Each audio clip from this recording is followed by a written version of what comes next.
July 9th. Is it July 9th? Meeting of the CalSTRS Board to order. Ms. Yamani, would you take our roll, please? Here. Mr. Unterman? Here. Ms. Dillon? For the State Treasurer, Ms. Elliott? Ms. Hendricks? For the Superintendent of Public Instruction, Ms. Dumont? For the Director of Finance, Ms. Ortega?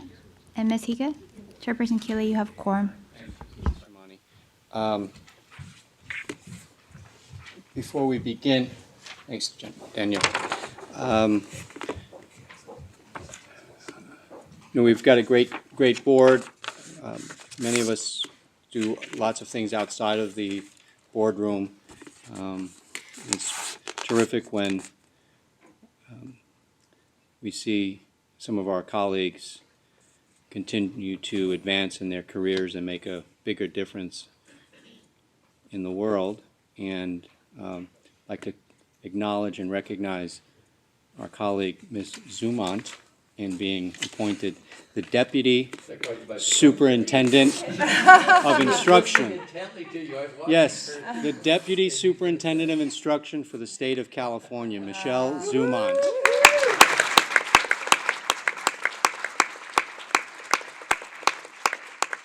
That's terrific. And a man who's led a stellar career in our country, and in particular in Los Angeles, Mr. Unterman, has been named the chair of the California Community Foundation's Board of Directors. Congratulations, Mr. Unterman. Continued good work, Tom. And thank you for all that you do for so many people who are not as fortunate as us. You're welcome.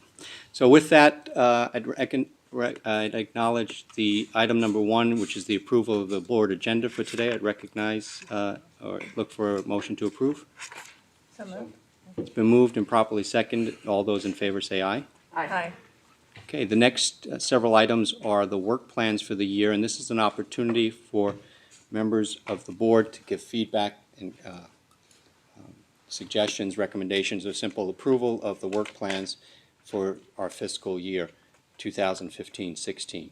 So 2A is the board committee work plan for 2015-16. I've asked our CEO, Jack Enos, to walk us through that. Jack? Thank you, Mr. Chairman. I think for all the work plans today, you all had, except for the Benefits and Services Committee that didn't meet in June, you all had some rather substantive conversations in June on these. So I think for most of these, there's no surprises.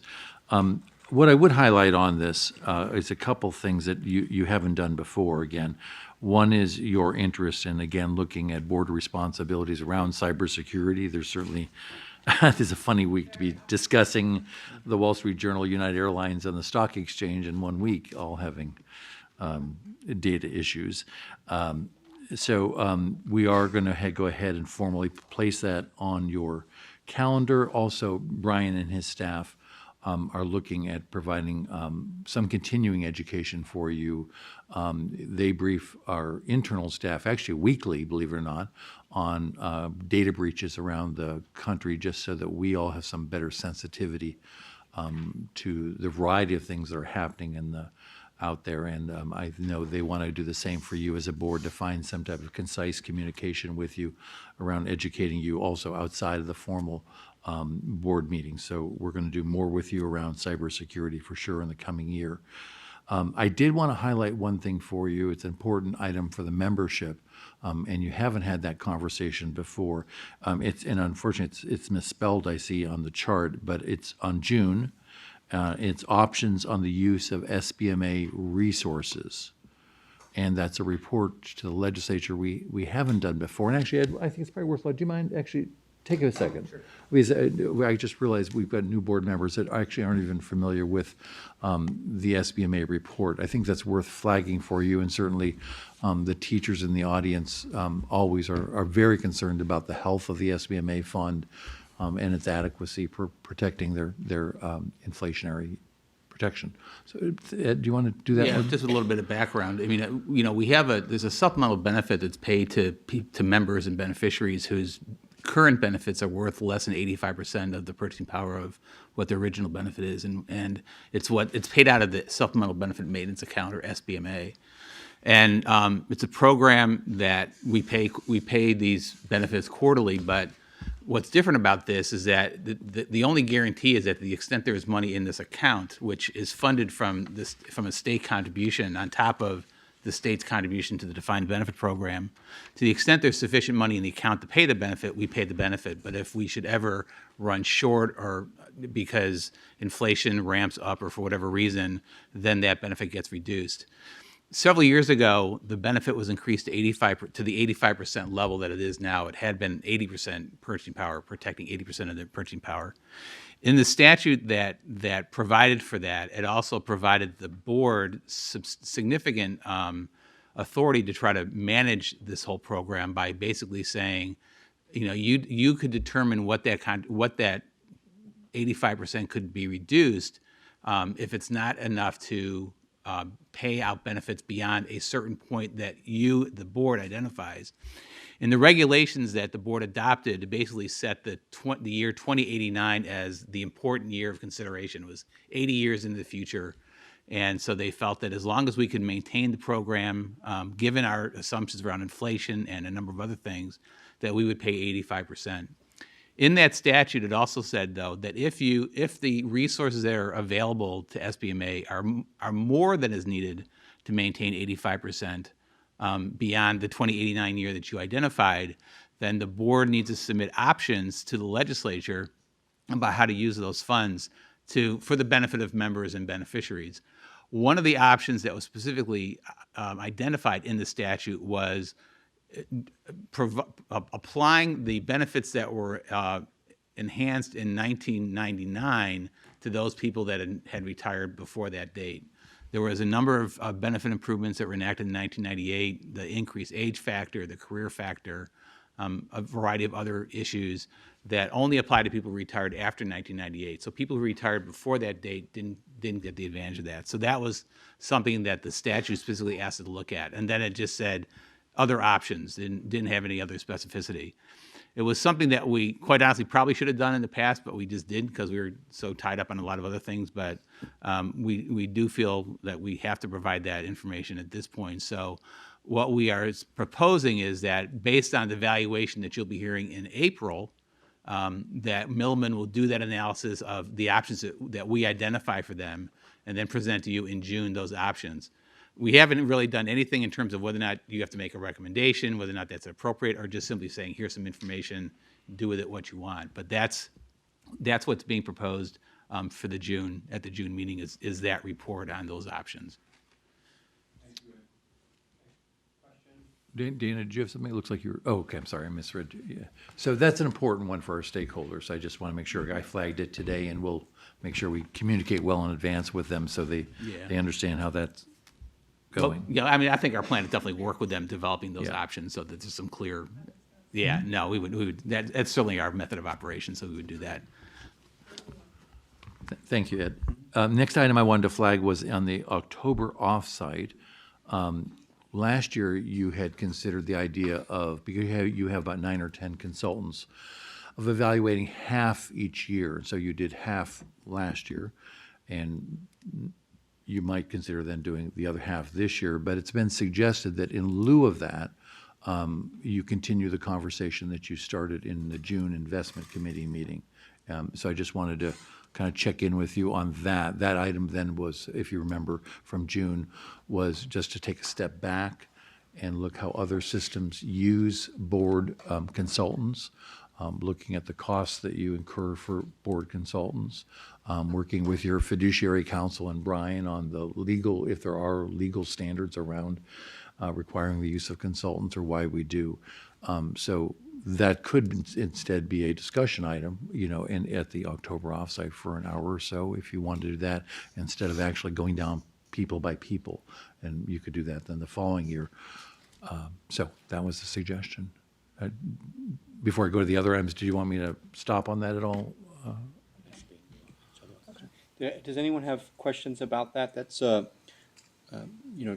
significant change, but in talking with Jack, it's my sense that the sense of the board, the direction of the board was after our last meeting was really, rather than doing these individual evaluations of consultants, to have a more holistic conversation about the history of the consultants that we've had here at CalSTRS, the value proposition that's provided, legal understanding as to the need, et cetera, and what our desires and needs are on a going forward basis, and perhaps get some feedback from others, including our governance consultant, as to how other pension boards operate in relationship to with consultants. So Sharon, Ms. Hendricks? And I think it would be helpful, at least for this board member, to have a clear sense from that conversation, what we right now, as this iteration of the board, what our expectations are, what are the top 3 or 4 or 5 things or issues or ways we want to interact with our consultants, because that seems like that's just been kind of an ongoing issue in terms of clarity. So I would appreciate being able to walk out going, okay, here's our sense of here's what we want from our consultants. Obviously, the different nuances from different asset classes, but to have a little more clarity from what we want from our consultants, so that's clear to them. Ms. Yee? Thank you. I think with the changes we've had in consultants, this will be a good time to essentially reestablish kind of our baseline, and to also then really assess, kind of in the broader sense, how we use consultants, and just to be sure that we understand the relationships, both with the board and with the staff.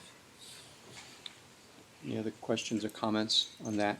Jack, thanks for highlighting that and pointing that out. And at our last meeting in June, there was an information request relative to the cost associated with our consultants that report directly to the board over a 5-year period.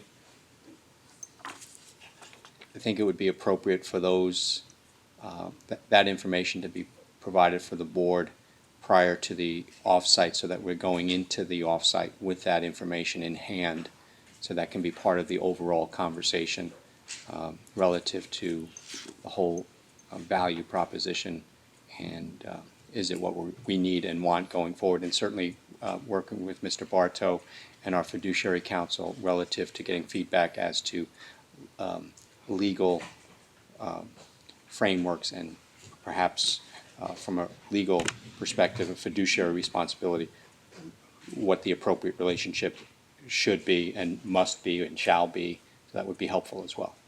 Okay.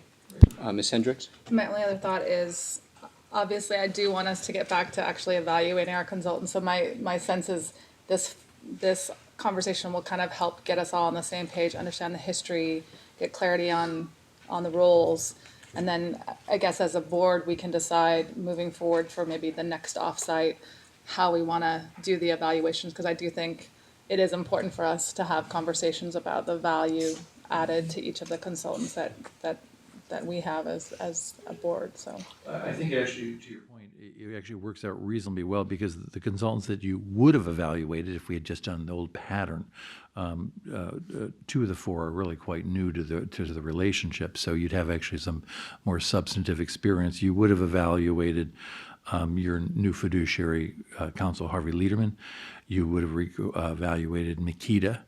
Bob Yetman, who's historically your all-time highest-rated forever consultant you've ever hired, and then PCA Alan Emkin. So those were the ones that were on the schedule. So I don't think you're losing any.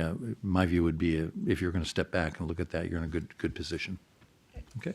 Then the other 2 points I do want to just I always want to flag things that they're particularly important on this agenda. On Business Renew, which in a minute we'll talk about the business plan, and clearly the focus of the organization is around those projects. Most of the things that are listed on your board work plan are informational status reporting, and hopefully we're off and running, so hopefully it's good status as we go through the year. But the one item is data stabilization in February, and that's kind of an open item, what that will look like, depending on where we are with it. It may require board action. There could be decisions around the data that require board policy or legislation or things that help us make the transition to the new system. So that particularly is an item that's very important to us. And again, Robin and Ashish are our executive co-sponsors of that project, and you'll hear from Graham in a few minutes. That's the hard one. That is the hard one for all of us to get through. So it's not going to be as straightforward as other things you've heard about on the project. And hopefully you recognize just how difficult that piece is to get it done well. And the last comment I would make, I'm very excited about the 3 research items we're going to deliver to you on the second page. In September, we periodically do a retirement readiness assessment. This is different than asking about the satisfaction with our services and that kind of thing. This is really digging into our members' preparedness, and it gives you a much better sense of, beyond the defined benefit plan, what are the resources our members have and how are they accessing other resources to be prepared for retirement. So for us, that is a critical profile of where teachers stand relative to other population groups on retirement readiness. I think it's very valuable to our membership behind me here, also in terms of those insights. The November item on retirement savings crisis, boy, you would think this would be an obvious question, given the things that we read about on the status of 401k balances, et cetera. But I'm on speaking panels where I've got people with contrary opinions and says there is no crisis. People are in a better position than they've ever been. So we're going to try and do a thoughtful literature review here for you to sort out some of that information on such a critical area, because it affects the broader dialogue around pension reform, how that sorts out. And then lastly is very directed to us, but again, I want to remind you that we've got a number of pension systems looking to CalSTRS and how we do this research with Berkeley, and that is, how does this particular benefit plan fit with the teaching profession? We've had 2 or 3 critical studies come out by institutes with political agendas, if you will, that have been critical of defined benefit plans and have some very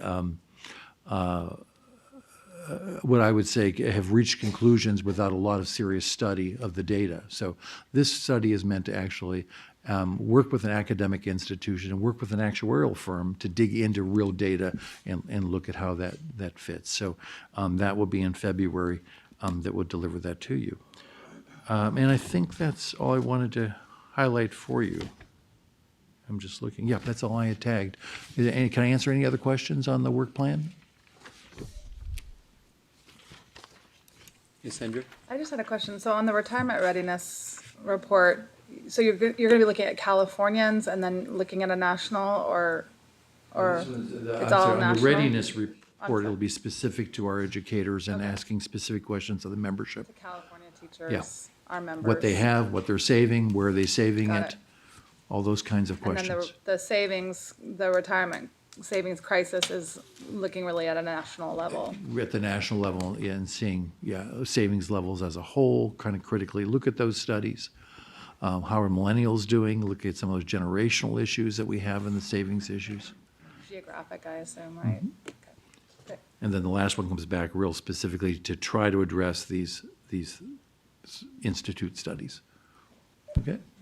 Anything else I can answer for you all? I think it sounds like it's a good agenda for the year. It's nice, frankly, it's nice to be working on some things beyond the funding strategy. So I'm real excited about doing some things with the system that we can improve the system now. Thanks very much, Jim. Uh-huh. 2B, the board committee work plan for the appeals committee, Ms. Sumant. Okay, the Appeals Committee for 2015-16 will continue just as it really did in 2014-15 and will meet on an as-needed basis to act upon proposed decisions received from the Office of Administrative Hearings and render final decisions on matters appealed by members and school employers. Additionally, as happened as recently as today, any items of substance that come up from the appeals discussions will be raised to the appropriate policy committees. So. Thank you, Michelle. Any questions? I'd like to thank the members of the Appeals Committee. It's a very low-profile committee, but does very, very important work. Extremely tedious, lots of reading, lots of preparation, lots of interpretation, and the ability to simply look at facts, look at the data, and sometimes have to work through some very emotional and difficult decisions, and the three of you do it extremely well. I'm grateful on behalf of the board for your service on that committee. You're welcome. 2C, Mr. Rosensteel, the Audits Committee, work plan, you're welcome. The committee's work plan. Or we just buzz in there. Oh. There we go. The committee's work plan reflects its responsibilities to assist the board in fulfilling its oversight responsibilities for the integrity of the CalSTRS financial reporting, system of risk management, system of internal control, work of audit services, external auditor independence, and engagements with external auditors for audit and non-audit services. So we generally meet 4 times a year. The topics for each of our meetings is described there. Obviously, November focuses on our audited financial statements. One thing we will be doing this year is we will be reviewing contracts with our auditors as well as with our financial expert, Dr. Yetman. His contract comes up for reconsideration, and so we'll have an RFP process there. The one other thing that's not listed here, it's not something that needs to be agendized specifically, but we will be hearing back at our next meeting in September about the committee's request to identify ways to fund more external audits as part of our audit plan, an issue that came up at our last meeting. So, any questions? Thank you, Paul. Item 2D, Ms. Dillon, the Benefits and Services Committee Work Plan 2015-16. So you can see from our proposed work plan, we are planning on meeting a couple times this coming year. We'll do our regular items like the service level accomplishments and set our performance objectives and take a look at the member satisfaction survey and have discussions about all that.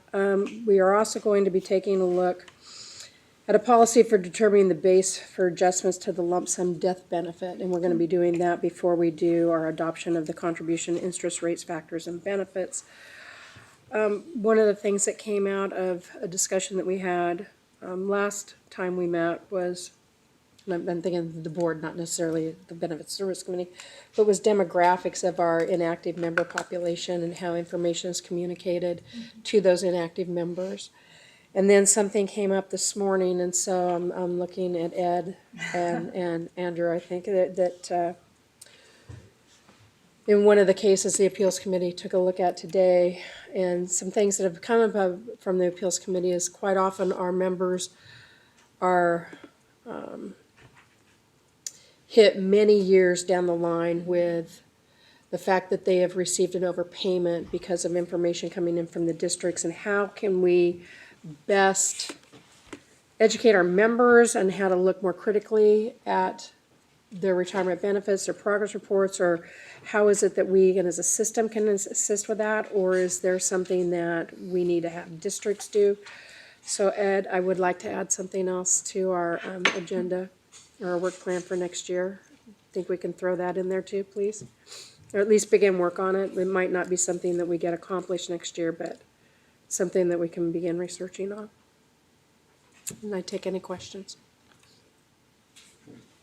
Can I just add to that, Dana, because it did come up in appeals this morning, and it's come up several times, just the challenge of, when members make a decision to accept a promotion or, something that last year, they don't think about how it impacts their retirement. And then I think the creditable compensation conversation, some of the language that we use at CalSTRS doesn't always translate to the districts, and certainly doesn't always translate to our members. And so just, I think for Benefits and Services to figure out ways, whatever we can do on our end, I know we can't solve all of those problems, but whatever we can do on our end to help educate districts on creditable comp. I know we've done a lot of work on that, but to make it plain English, really practical. And then I think those of us who work in the field with teachers, we need to help teachers take ownership and ask those hard questions too about implications when they make decisions, career decisions that impact their retirement. But I think we just keep seeing cases like that, and it's, we just want to try and do what we can to help mitigate the problem. So thanks, Dana, for your work on that. Dana, the item on the lump sum death benefit, that's going to be looked at, that's a policy that's going to be looked at in September and then I guess later on in April. If my memory serves me correctly, we generally get a report as to what that dollar amount is, when it was last adjusted, et cetera.